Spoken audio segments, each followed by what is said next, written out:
so strong. We just can't wait any longer. You are up, Commissioner. All right, Bannock County Commissioners are in session Tuesday, May 6th, and we're starting off with indigent business. Chantel. Chantel Laulu with Mr. Indigent. Chair. Hold on 1 second, you're right. I'd go ahead and make a motion to amend the agenda for today. That's right, we did have that, thank you. Any discussion on that? Nope. Okay, all in favor, say aye. Aye. Okay, thank you, Commissioner. Yes, Chantel Laulu with Indigent Services. I have a case for you, case number 202500035. It's an application for cremation expenses through Cornelson Funeral Home in the amount of $1,200. The deceased does meet all Idaho Code criteria to be eligible for assistance through the indigent program, and there is no responsible party available for reimbursement of this request at this time. Any questions?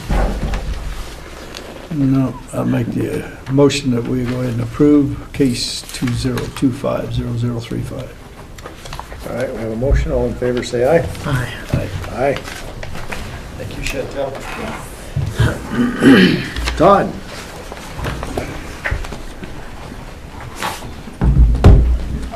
Good morning, Todd Mager with Bannock County Juvenile Justice. I'm here this morning to review and request signature on an agreement, and then if that's approved, a signature on a purchase order. It's the Bonterra. Bonterra is the company. It's our Apricot data system that we're using.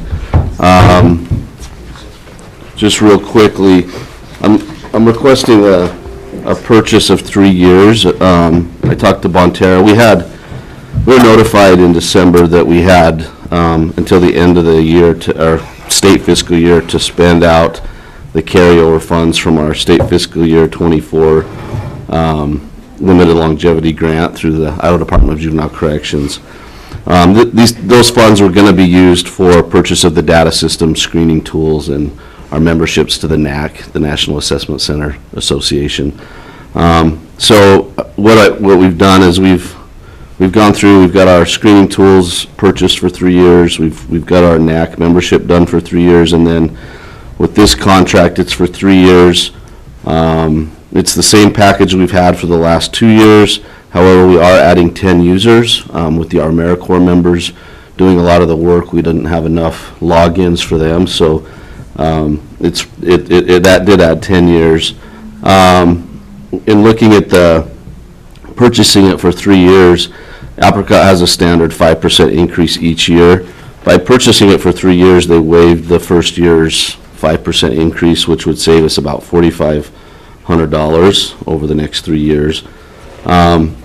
So, and also in looking at the funding that would be used, would use $49,903.33 of the carryover funds. And then we have a state fiscal year 25 grant through the Idaho Department of Juvenile Corrections where $27,150 is allocated for the data system. So we could make that one-time purchase of $77,053.33, which would buy us 3 years to collect our lease payments, and then in 3 years be able to use those lease payments to continue on with our data system and screening tools purchase. So we have a public entity rider to master subscription and service agreement. It's been reviewed by John and Matthew. I also wasn't sure of the procurement process, so I did reach out to Shanda. I included an email from her that states it's okay. I didn't print the email, but she said it's okay to do so. So if there isn't any questions, I'd request the review and approve that. Did you have I was just something? going to say the purchase is excluded under Idaho Code 67-280315. Okay, thank you, Christy. Questions? No. Okay, You just explained it too well. I'll take a motion then. Or I confused you. I'd go ahead and make a motion that we approve the agreement with Bonterra for the 3 years prescription, or subscription. Have a motion, all in favor, say aye. Aye. Okay, And there is 2 places for signature. There's the purchase order as well. got it. Okay, thank you. Okay. Kyle.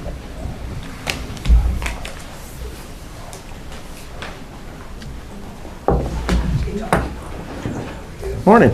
Al Burmester, Public Works Director.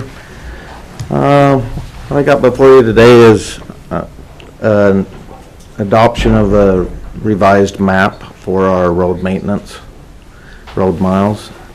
So in Idaho statute, highways and bridges, it kind of lines out what we're supposed to do with any new roads we're taking on. One of them is by resolution, which is done during the plat phase and stuff like that, and then the other is to update a map that's readily available to the public and shows the revisions that we've done throughout the years, and it's based on every 5 years that we do this. We're a little bit long on the map part on this, but that's what I have before you today, is just the revisions of the map. Yep. Is there Questions anything with that? major that you, No, I so, didn't see the map itself? yeah, and they're big and, and then what you got's kind of smaller and hard to see. All of the, so, there's more than that, but there's, just in from 24 to 25, we had 6 miles difference. So that's just in 1 year. So these last few years have quite a bit of miles. So there is a lot of changes and added roads, but all of them have been through a plat and resolution that way, that we haven't like taken on any that was a private road and wanted to make it a county road or anything. So for public advertisement and stuff like that, we didn't have to do anything, but there is quite a few new roads, new subdivisions. So like the top of Sorrel was taken off the map? Mm-hmm. Okay. Yeah, some of them changes that we vacated, the vacated ones are on there too. Okay. But working with GIS, we've kind of had a hiccup a little bit with our new asset management as we implemented it to get everything correct, so we could get the map to have everything correct on it, but. Okay. Ken? No questions, looks good. Okay, I'd take a motion then. I would be glad to make that motion. Will you go ahead and approve the Bannock County Road Maintenance Map as presented? Okay, we have a motion. Any further discussion? No. Okay, all in favor say aye. Aye. Aye. How about- And I got this to sign, and then I'll get it to GIS to get you larger copies, but then also what we can put in our file.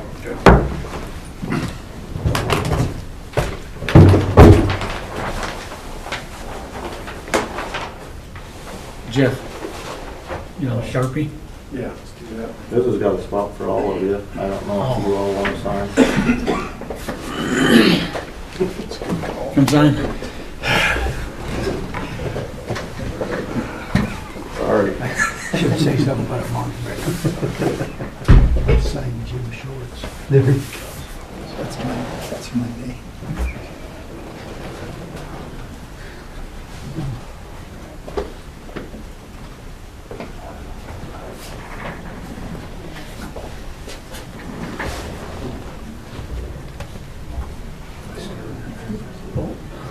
Steel. Can't use that one.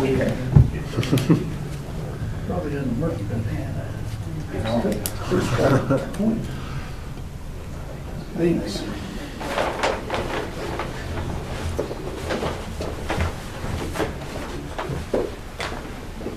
Thanks, Kyle. Thank you. Adam?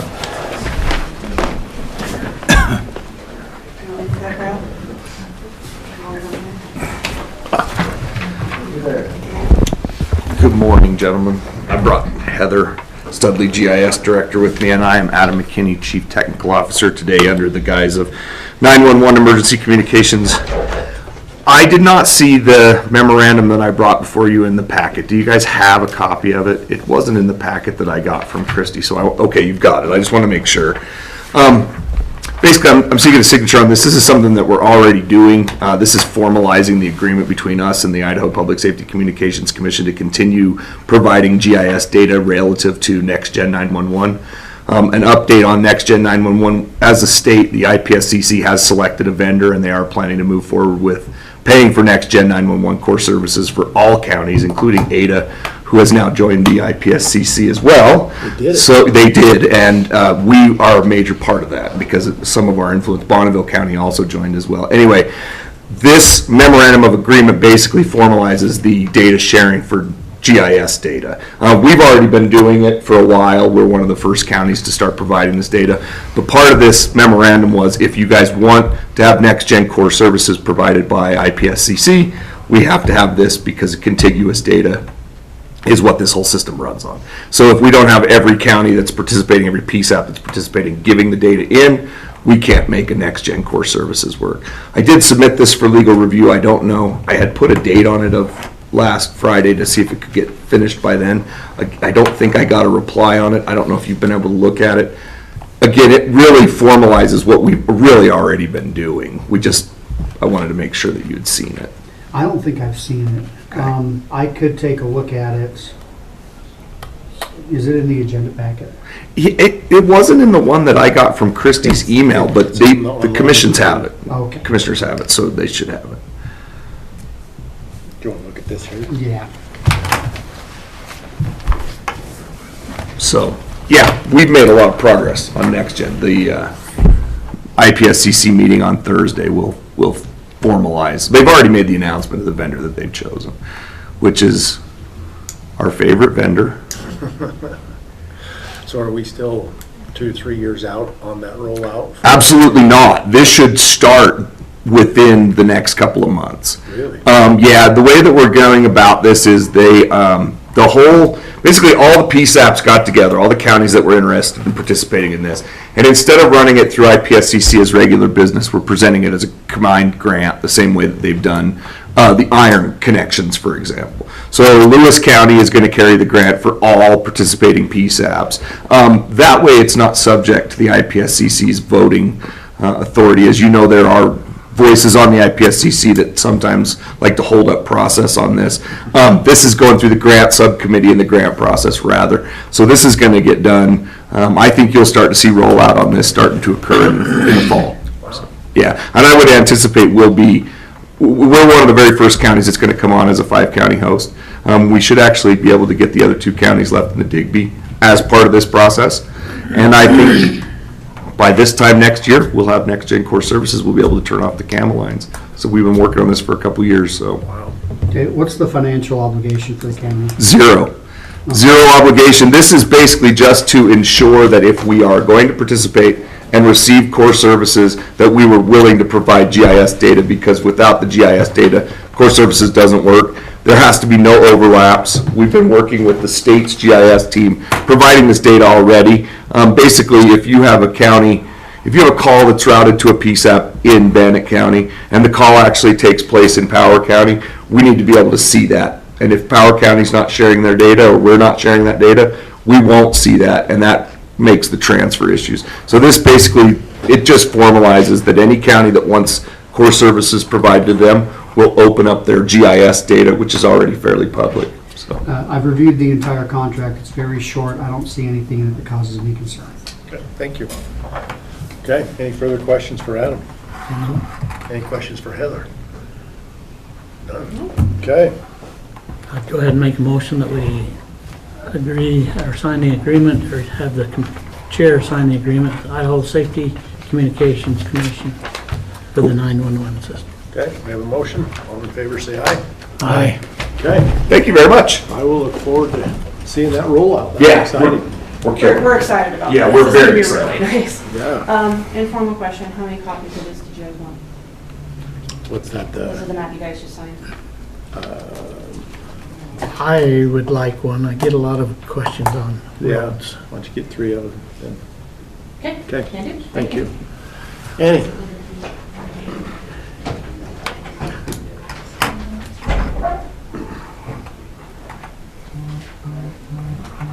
Good morning, guys. Good morning. Good morning. Girls.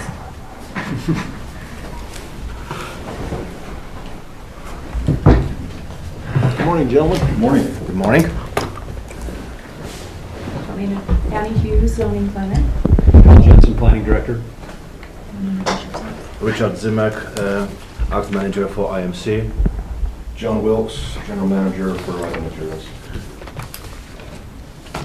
So we're back here in front of you guys again regarding the income query for the blasting plan.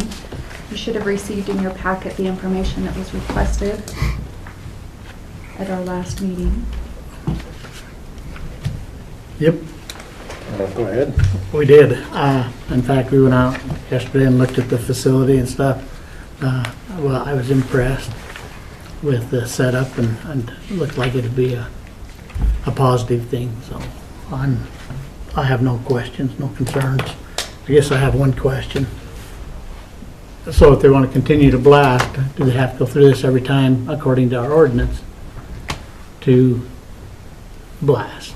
I mean, they have 3 stages in this permit right here, but in a year, they'd have to come back and present again. Correct. Okay. And are you planning on doing more blasting this year? No, not this year. However, if the operation will be as successful as we hope, we'll be blasting every month, every 2 months. So it will be probably slightly more inconvenient for you gents, but it's all right. I can prepare all documents as requested. Okay. And, if you prove yourself the first couple times here, there won't be a problem. Thank you, sir. Yeah. Anything? You okay with this, Hal? Yes. Okay. Well, I have no problem with it. Yeah, again, I appreciate the time yesterday you took with Commissioner Moser and I to show us around and show us what you're doing. That was very worthwhile, so thank you for that time. And I don't have any problem with this either, so I'll go ahead and make the motion that we approve the blasting permit as presented. Any further discussion? Nope. Any comments from you gentlemen? Excited. Thank you. Okay. And from me, apologize for the first time. It wasn't as completed as it should be, but I know what is required now, so I think it will be much smoother from now on. Okay, thank you. All right, we have a motion. All in favor, say aye. Aye. Okay, good luck. Thank you very much. Thank you, Annie. Yes, thank you. Keep all your fingers and toes. Anita.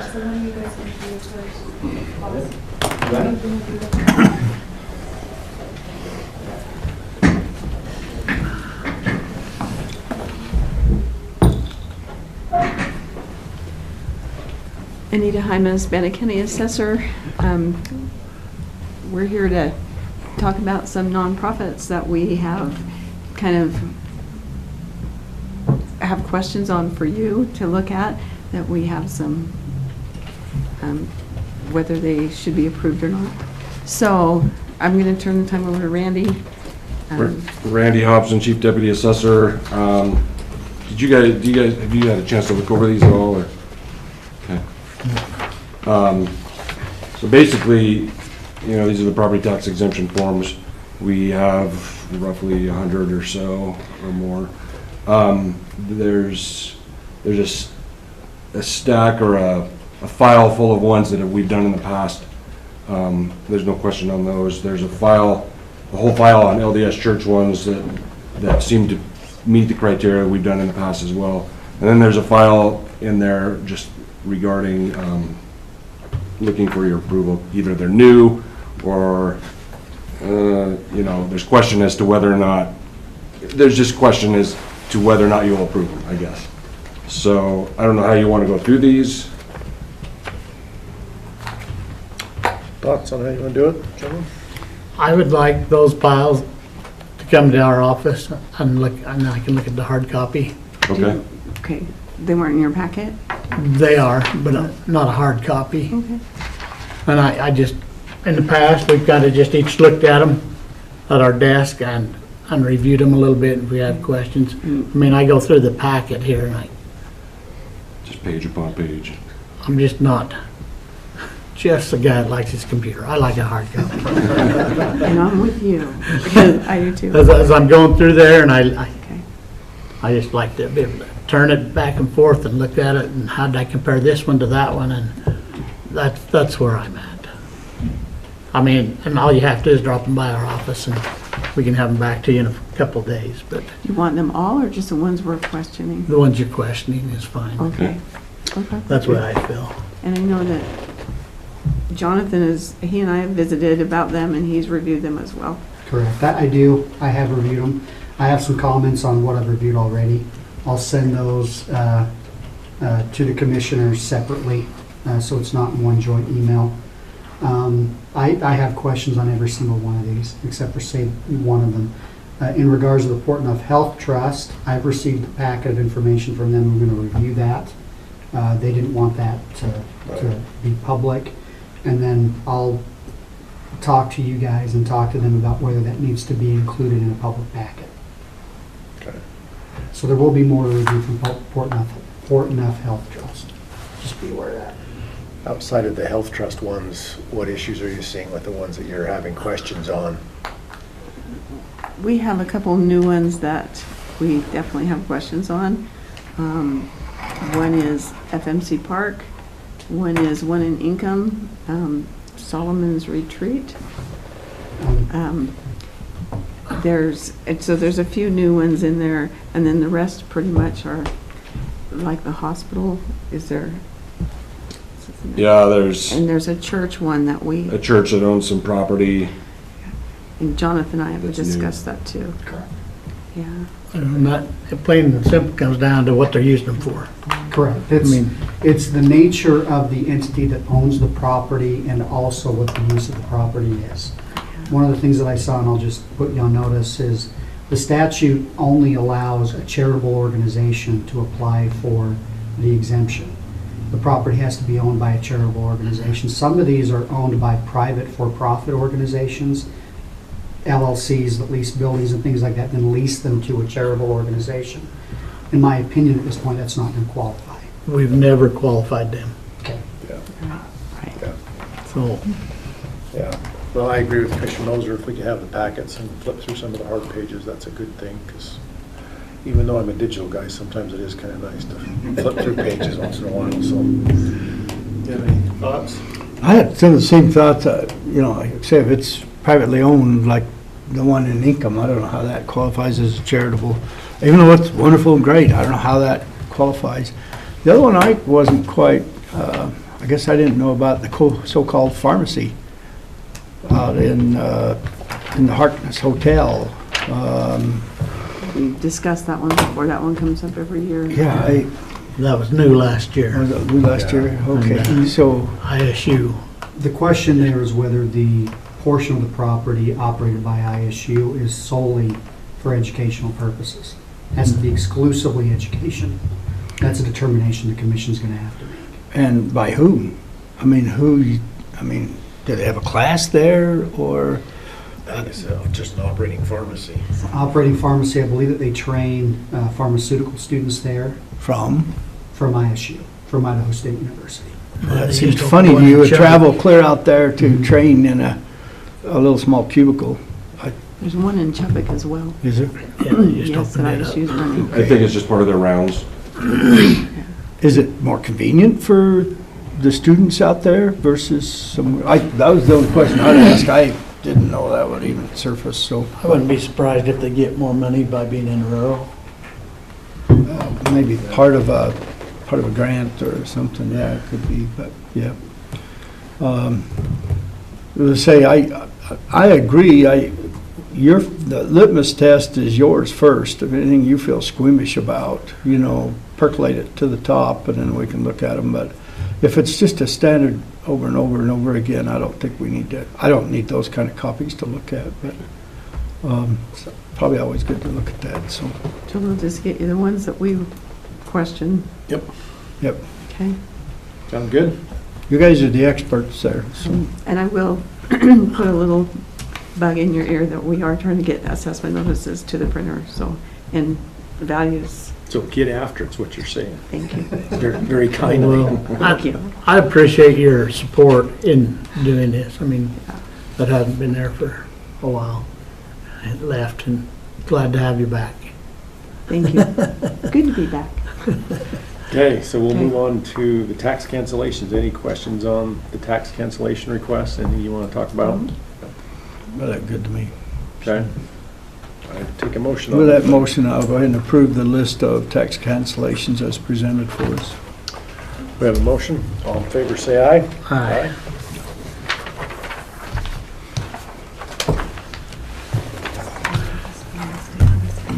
Did you have any more questions? They were gonna stay for the Pacific Corp. Okay. That's next. Thank you. Okay, Christie. Misty Clauser, Comptroller, and I have Jennifer Clark, Treasurer. Anita Hines, Assessor. we finally have the numbers put together and legal's okay to move forward on this Pacific Corp settlement that was received. It's another judgment that went through the courts and valuations were adjusted down. So they have $23,621.23 in refund dollars that are owed to them through the various taxing districts. Valuation change was, I don't remember how much valuation change was. But the request is to allow Jen to cancel a portion of their taxes as opposed to writing them a check from all the taxing districts. So it'll be canceled off the second half that's due in June, and I'll send them corrected bills and they'll pay what's still owing. We had to act before May to not have any additional interest. Fine. Is doing the tax cancellation or doing that, is that the best audit trail going through there rather than cutting checks, or is it? It's the easiest It's process easiest, but possible. I know it's easiest, but I was just asking that question. Is it the most defensible in an audit or anything else to do Sixes. it this way? So, okay, Doesn't matter either way if we do it. as long as we have the documentation all Yeah. with it. Honestly, if we went through and canceled the taxes, and I'd have to go in and do, or if I wrote a check, then I'd have to go in and do a journal entry to reduce the amount receivable From for each all of those district. taxing Okay, districts. works for So me. canceling the taxes takes care of that. Okay. Simple. This is a somewhat different issue than what we dealt with in the past. So with the Idaho Power, it was that interplay of Idaho statute and the Constitution and the equal valuation. This is just simply that the tax commission didn't consider the irrigation exemption in the original valuation, so it's slightly different. I still don't like that the tax commission could just bind the county, but it is a slightly different issue. Okay, I'd make a motion that we go ahead and pay the 2024 Pacific Corp settlement. got a motion? Any further discussion? No, good. All in favor, say aye. Aye. Yeah. Thank you. But if Jen and Anita are here, they ought to say something. She did. Besides their names. Anita. Besides their names. They introduced themselves. Okay, it's, yeah. I'll send an email to the districts notifying them Okay. of the Cancellation. This will be a very good learning experience for two people in my office to be able to do this. There's what I have to say. Otherwise- I'm not going to do them, I'm going to let them do this. Otherwise, Jen would do it, and she's the only one that knows how to do everything. Yes, I'm trying Uh, to teach. Are any of the districts really going to be negatively impacted? The county portion is $13,878, but that'll be divided by all the different funds. Okay. So the biggest impact on that would be the Justice Fund, District Court, and the General Fund. The next one is School 21. So the school is the second. Yeah, School 21, And then Marsh Valley, Bannock Free Library, ambulance. $1,100 for the ambulance. All Pacific Corp is down in. Yeah, It's really, that's where it's at. it's really not, All I was the, pleasantly surprised that it wasn't a larger amount, dollar-wise. all the cities and districts, cemetery districts, and everything, they'll be affected by small amounts. I do have the breakdown if you'd like me to No, provide it. That's good. I had included that in the packet, but I did not I see don't see that. it. Jen put all the numbers together, so. Thank you, Jen. Appreciate that. Thank you. Sure, thank you. Thanks. Thank you. Let's see. do we need to go into executive session for you? Yes. Matthew? Absolutely.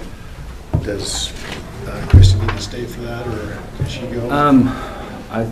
She probably needs to go. This is probably a confidential thing. I think we have a financial line item to deal with this, so I'll catch up with you on that, but I think it's. Before you go, is there anything in the consent agenda that has a question for Christie? No, pretty straightforward. Okay. All right, then I need a motion to go into executive session. Go ahead and make a motion that we go into executive session under 72-206 1A, B, and F. Commissioner Moser?